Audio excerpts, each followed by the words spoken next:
نبی صلی اللہ علیہ وسلم نے فرمایا انسان اللہ سے دعا مانگتا ہے، زندگی بھر مانگتا رہتا ہے اور اللہ زندگی بھر دعاؤں کو قبول کرتے رہتے ہیں، لیکن اس کو نظر نہیں آ رہا ہوتا، اس کو نظر کہ اللہ اپنے طریقے سے دعا قبول کرتا ہے۔ اگر اللہ ایسے دعا قبول کرے نا، آپ نے ادھر کہا اے اللہ میری تنخواہ ڈبل کر دے، آفس گئے باس نے کہا کہ جناب نئے وزیر اعظم نے جو اعلان کیا ہے اس کی منظوری ہو گئی، ٹھا ٹھا کر کے ایسے دعائیں قبول ہونا شروع ہو جائیں تو غیب پر ایمان ختم، پھر تو دعا کی ترغیب دینے کی ضرورت ہی نہیں رہے گی۔ سب لوگ مصلی لے کے مسجد میں آ جائیں گے، سارا دن دعائیں مانگتے رہیں گے کہ اللہ سے جو مانگو ملتا ہے، خربوزہ مانگو خربوزہ ملتا ہے، تربوز مانگو تربوز ملتا ہے، افطاری میں پکوڑے مانگو پکوڑے ملتے ہیں، سموسے مانگو بھوک لگ رہی ہے کیا کریں، سموسے ملتے ہیں، جو مانگو وہ ملتا ہے۔ دعائیں تو لازمی قبول ہوتی ہیں، لیکن انداز وہ ہوتا ہے جو اللہ کرتے ہیں۔ اللہ کہتے ہیں میں اپنے طریقے سے کروں گا۔ اب اس کی بڑی لمبی چوڑی تفصیل ہے کہ کیسے قبول ہوتی ہے۔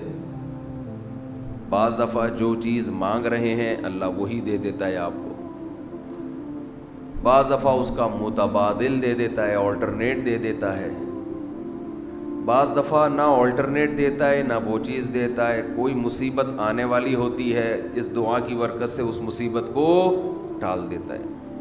آپ اپنے بیٹے کے لیے بچی کے لیے دعا مانگ رہے ہیں اس کو ٹھیک کر دے، وہ ٹھیک نہیں ہوئی لیکن دوسری نے بیمار ہونا تھا، اللہ نے اس سے وبا کو ٹال دیا۔ تو جن کا غیب پر ایمان ہوتا ہے وہ تو مانگتے ہیں، اللہ سے مانگتے ہیں۔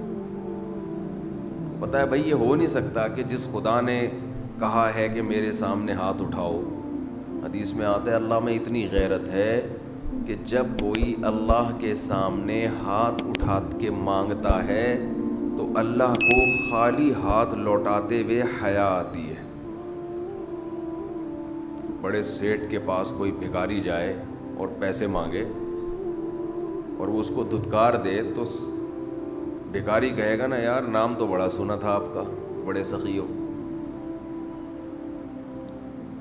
تو اللہ کو حیا آتی ہے کہ ان ہاتھوں کو خالی لوٹائے، دیتا ہے لازمی۔ تبھی ہم نے اہل اللہ کو دیکھا ہے کہ مانگتے بہت ہیں، بڑی لمبی لمبی دعائیں مانگتے ہیں۔ لوگ ان کو بے وقوف سمجھتے ہیں کہ یار یہ ہر وقت مصلی پہ دعائیں مانگتے رہتے ہیں لمبی لمبی، ملتا تو کچھ ہے نہیں۔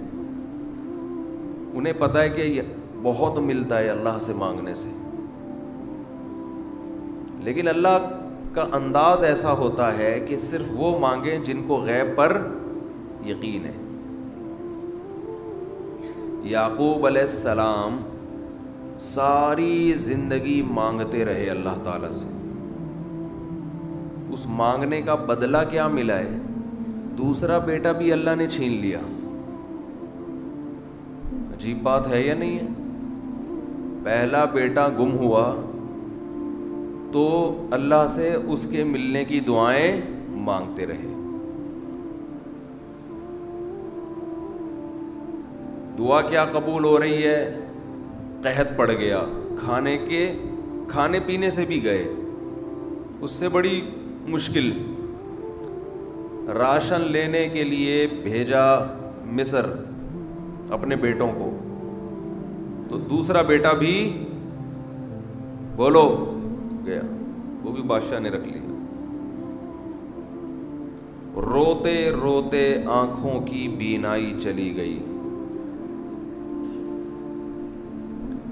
آپ کی اولادیں آپ سے کیا کہنے لگی ہیں؟ تاللہ تفتأ تذکر یوسف، اللہ کی قسم آپ یوسف کو ابھی تک یاد رکھا ہوا ہے۔ حتی تکون حرضا او تکون من الہالکین، آپ کی جان نہ چلی جائے۔ تو زبان سے یہ نہیں کہا کہ میں اللہ سے مانگ مانگ کے تھک گیا ہوں لیکن اللہ دینے کے لیے تیار نہیں ہے، میرا تو دوسرا بیٹا بھی گیا۔ جب دوسرا بیٹا بھی گیا ہے نا، اس وقت یہ الفاظ کہیں کہ آنکھوں کی بینائی چلی گئی، گھر والے کہنے لگے کیا آپ کو ابھی تک یاد ہے؟ کچھ چیزیں غیر اختیاری ہوتی ہیں، اپنے اختیار سے غم کو سوچنا یہ شریعت میں جائز نہیں ہے، لیکن کچھ چیزیں انسان کے اختیار میں نہیں ہوتی۔ وہ غم جو آپ کے اختیار میں نہیں ہے اس پہ آپ کو گناہ نہیں ملتا، بلکہ صبر پہ ثواب ملتا ہے۔ شریعت میں حکم یہ ہے کہ غم کو بھول جاؤ، اس کو ایک ہی چیز کو لے کے مت بیٹھے رہو۔ لیکن حضرت یعقوب علیہ السلام کو اپنے بیٹے سے اتنی محبت، ظاہر ہے اس بیٹے میں بہت ساری خصوصیات تھیں، وہ جانتے تھے کہ اللہ ان کو پیغمبر بنائے گا، کہ اتنے عرصے کے بعد بھی آپ کے دل سے غم نہیں نکلا، لیکن اس غم کو لے کر زندگی گزار دی، کسی کے سامنے اللہ کی شکایت نہیں کی کہ میرے ساتھ کیا ہو رہا ہے۔ اور دعا قبول کیسے ہو رہی ہے کہ دوسرا بیٹا بھی گیا، بیٹوں نے آ کے بتایا کہ آپ کے بیٹے نے چوری کی تھی جس کی وجہ سے بادشاہ نے اس کو رکھ لیا۔ قال بل سولت لکم انفسکم امرا، باپ نے کہا تم نے جیسے پہلے ایک کہانی گڑھی تھی دوبارہ سے ایک کہانی گڑھ لی ہے۔ حالانکہ اس دفعہ بیٹے سچ بول رہے تھے، چوری تو نہیں کی تھی لیکن الزام لگا تھا چوری کا۔ تو یعقوب علیہ السلام نے دوسرے بیٹے کے جانے پہ ایک لفظ ناشکری کا زبان سے نہیں نکالا، بلکہ کیا کہا؟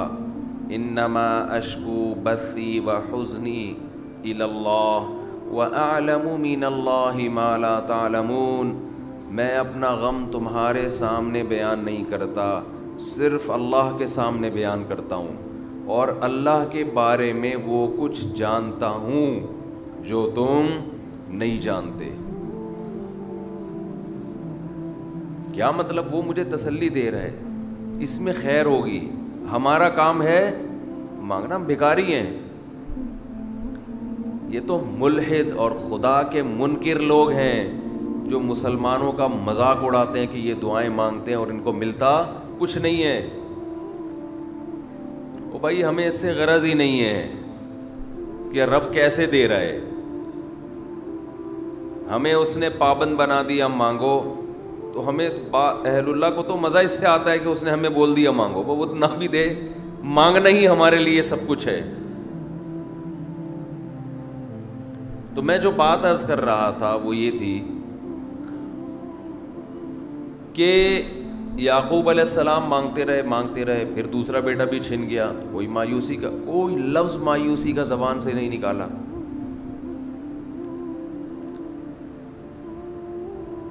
تو حدیث میں آتا ہے کہ ایک بندہ مسلسل دعا مانگتا ہے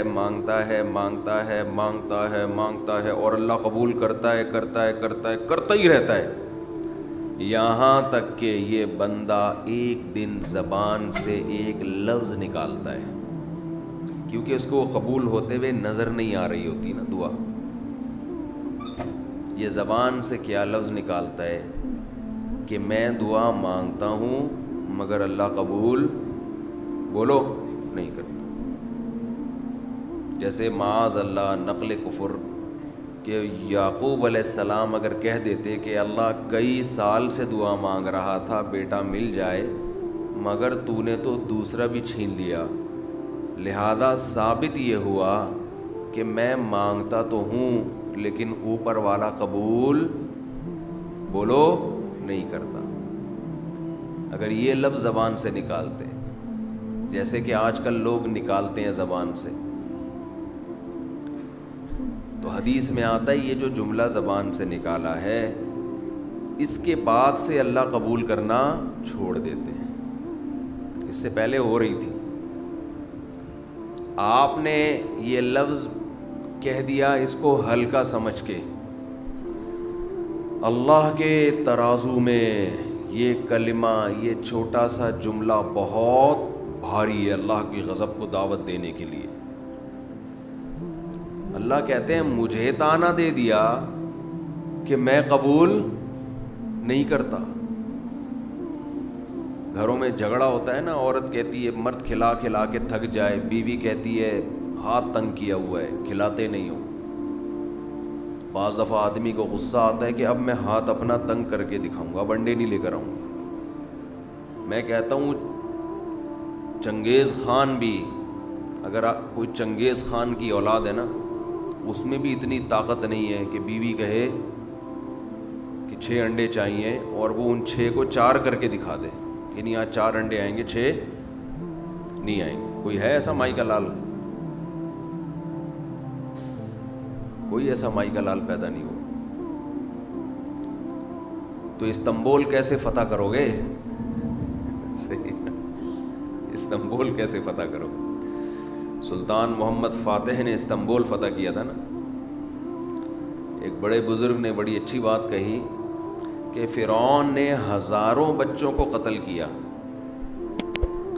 اور بنی اسرائیل کے نا, لیکن موسیٰ علیہ السلام جب صندوق سے نکلے فرعون نے ارادہ کیا اس کو بھی قتل کروں. فرعون کی بیوی نے کہا لا تقتلوہ, اسے قتل مت کرو. فرعون نے کہا اچھا.